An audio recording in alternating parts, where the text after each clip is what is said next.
বঙাইগাঁও জিলাৰ যোগীঘোপা এখন আগশাৰী বিদ্যালয় চলন্তাপাৰা উচ্চতৰ মাধ্যমিক বিদ্যালয় আৰু চলন্তাপাৰা উচ্চতৰ মাধ্যমিক বিদ্যালয় এটা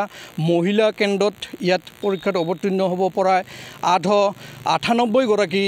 প্ৰাৰ্থী ইয়াত পৰীক্ষাত বহিব আৰু মোৰ লগত এই বিদ্যালয়খনৰ যি পৰীক্ষা কেন্দ্ৰটো আছে কেন্দ্ৰটোৰ পৰিচালনাৰ বিষয়ববীয়াসকল আছে তেওঁৰ পৰা জানিম ছাৰ কি ক'ব আপোনালোকৰ ইয়াত পৰীক্ষা হ'ব কি ক'ব এই ক্ষেত্ৰত হয় আমাৰ এই চেণ্টাৰটোত 898 ফিমেল কেণ্ডিডেট দিয়া হৈছে আৰু আমি চৰকাৰী নিৰ্দেশনা অনুযায়ী গোটেইখিনি প্ৰস্তুতি ইতিমধ্যে সম্পন্ন কৰিছোঁ আমি ঠিক 8:30 লগে লগে আমি ফ্ৰিস্কিং হয় আমাৰ গোটেই প্ৰশাসনৰ বিষয়ববীয়াসকল আছে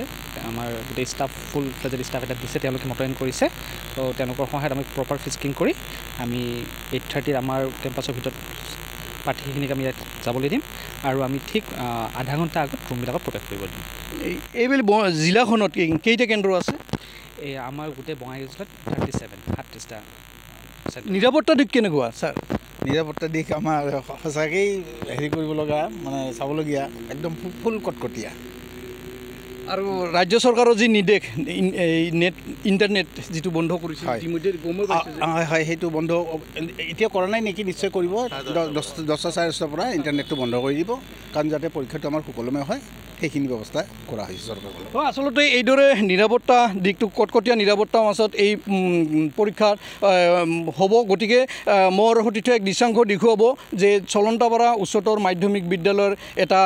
পৰীক্ষা কেন্দ্ৰ আৰু এই পৰীক্ষা কেন্দ্ৰত 98 গৰাকী প্ৰাৰ্থী ইয়াত বহিব পৰীক্ষাত আৰু একথাত ক'ব লাগিব যে মোৰ সতীৰ্থ আৰু এক দৃশ্যাংশ দেখুৱাব যে কটকটীয়া নিৰাপত্তা বেষ্টনীৰ মাজত কিন্তু এইবেলি পৰীক্ষা নহ'ব ইতিমধ্যে ৰাজ্য চৰকাৰে যি ইণ্টাৰনেট সেৱা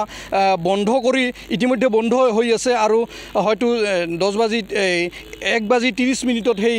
নেট খোলাৰ কথা ইতিমধ্যে ৰাজ্য চৰকাৰে ঘোষণা কৰিছে আৰু যি বিদ্যালয়খনত যি চৌপাশে আছে দেখিবলৈ পোৱা গৈছে যে কটকটীয়া নিৰাপত্তা ব্যৱস্থা যাতে কোনো বাধা বিঘিনি লগতে এইদৰে কিন্তু এই চলন্তাপাৰা উচ্চতৰ মাধ্যমিক বিদ্যালয়ত আজি যি ৰাজ্য চৰকাৰৰ যি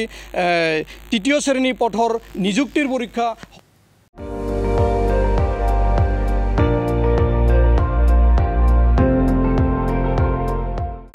আপুনি চাই আছে ND24 সৰ্বশ্ৰেষ্ঠ নহয় সৰ্বোত্তমৰ দৌৰা